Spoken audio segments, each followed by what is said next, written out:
This is going to be a channeled message for all my sex workers.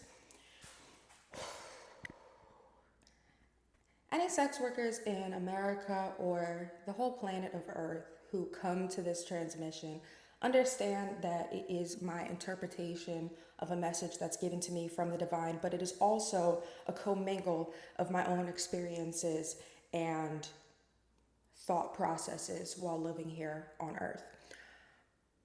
What I would like you guys to understand is your spirituality is so sacred. Whatever you know, whatever you believe, you need to hold on to that tightly with all your might, and you need to believe in yourself, because it is very likely that people in your life do not believe in you. But you are particularly special because you have the ability to believe in yourself when nobody else does. You have the ability to go outside of the societal norms of what you are supposed to do and make a choice for yourself, looking outside of the box. It is difficult to be a sex worker. It is difficult to train your mind and to train your body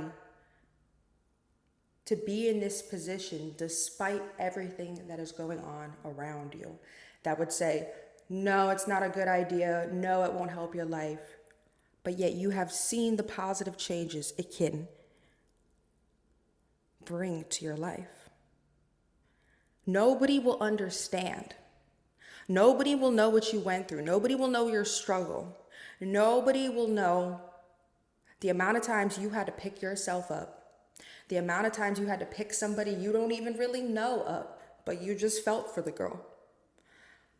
Nobody will know all those nights you had to finesse and you had to lie just to be able to get a ride to work, just to be able to get hired at a place to work. All the times you had to use your physical being, use your body in a way you may have been told not to, but you knew that it was the option that was available to you. Maybe somebody taught you that's an option that's available to you. But this resource of this beautiful physical container that you have learned how to use. Okay? That is a tool. That is a skill. That is a skill people in other professions have. They have learned how to use their physical being, the one that God gave them, the one that God chose for them. God chose to make you a beautiful woman in this lifetime. And we are using our physical form to its max capability, to free ourselves and to free the people that we love. And we must not let others into our aura, into our space, and to tell us what we have been through and what we will go through.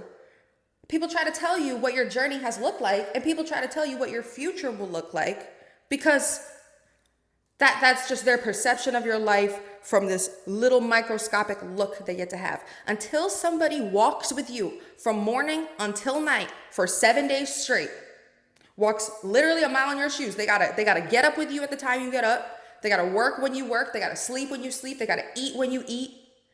They gotta hustle. They gotta make fast choices. They gotta do all the things that you do every single day, and they gotta keep up for 7 days straight.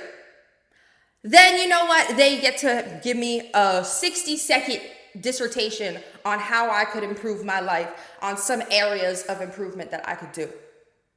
But until then, constructive criticism is important. People will have emotional outbursts about what it is you do. Just take that as it is. Take it as a tantrum. Take it as like a one-off. People will constructive criticism, if it is from somebody that you love and somebody that you trust and somebody that you know wants what's best for you, it has to be from somebody who wants what's best for you. There are certain things you can take into account when you are deciding what to do in life and you are deciding where you are and where you sit. If it is from people that care about you and love you and use your own individual discernment for this, then yes, you need to take what they're saying and understand if you may be putting yourself in a dangerous situation. You may be putting yourself in a situation that is not good for your growth.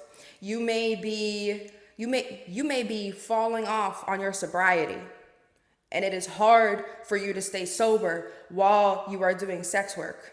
So you need to prioritize your sobriety. And there's people in your life that are telling you, it's okay if you're broke for a couple weeks, but we need you alive. So actually, you should really quit that job and just go ahead and apply at some regular jobs. We would rather see you work at Publix than see you keep doing these drugs and something bad happens to you. Like, there may be people in your life that try to tell you to slow your roll with sex work, and it may be coming from a place of love, and you need to have discernment for when those moments happen. Because I'm sure it is no secret to you that this is not some safe, cute, clean, crisp, pure place to come and make a quick buck. You understand the risks that come with being here, okay?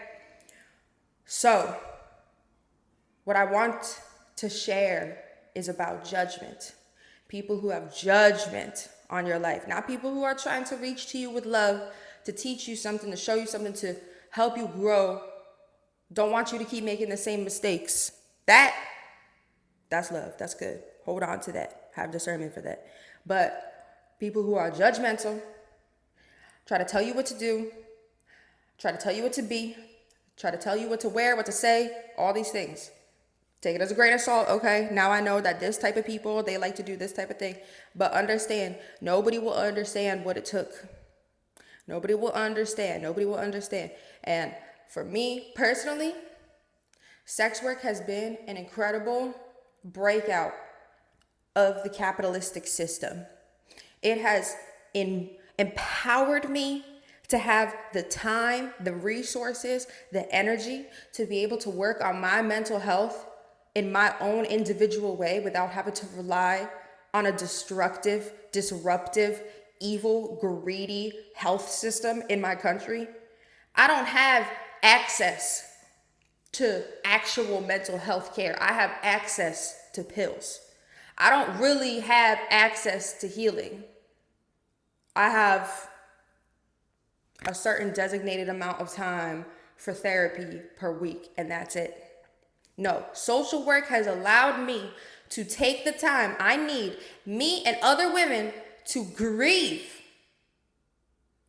to work a job where you only have to work 2 nights a week because you can spend the rest of the week crying because you need that. Because you need to grieve. Because you need to go through whatever it is you're going through. And sex work can get you through it. There are not other jobs where you can be a complete mess for 3 months, 6 months, a fucking year, and still be able to keep your lights on. That doesn't exist in America. These are jobs where we can come and we can go as we please. So on a day where I feel okay, I go there, I make some money. I come home, I go back to the grieving process. Society wants you to go to a funeral and cry for a fucking day. Maybe get 2 days paid vacation off. And then go back to fucking work. As if that is normal. As if it is normal to go through death, go through loss, go through pain, go through struggle, and just continue to fucking work. As if you are not a human being with emotions, with feelings, with strong reactions to the things that happen in your life.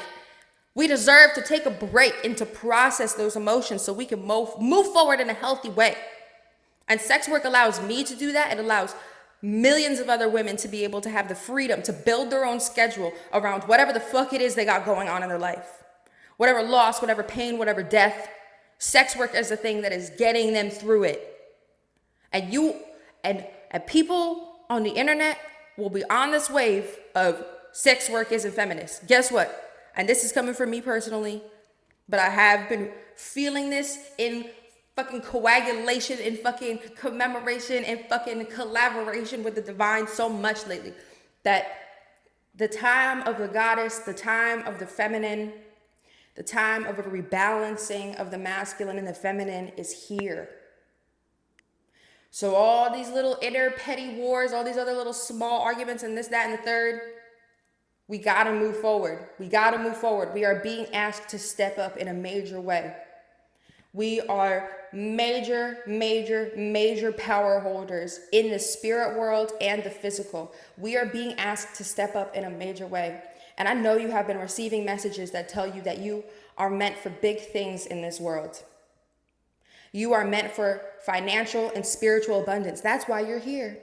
Because you wanted to find something to confirm, to help you heal, to help you move forward so that you can continue to be the best version of yourself, to get yourself to a higher elevation, get yourself to a higher plane, get yourself to a higher consciousness, get yourself to a higher vibration so that you can be the biggest and the boldest and the baddest that anybody's ever seen. You can be the grandest, most expansive version of who it is you are in this lifetime. And you can do that through the power of sex work, through the power of your mind and your physical. Thank you so much for receiving this transmission. I hope it finds you with complete love, complete truth, and gentleness, with peace, with sovereignty to your situation. May you continue to have agency and power in your individual situation. May you feel all the love that is coming towards you with peace and gentleness and grace and ease. I hope that things get better for you always, because you deserve it. You deserve to live a good life in this lifetime. You deserve to have the things that you dream of. Just make sure you're dreaming of good things. Check your dreams. Check in on your dreams. Make sure you're heading in the direction that you want to head in. Check in with yourself always before checking in with other people. Know yourself. I love you very much. This has been a endless stream of consciousness with Jenna Grace and the Divine.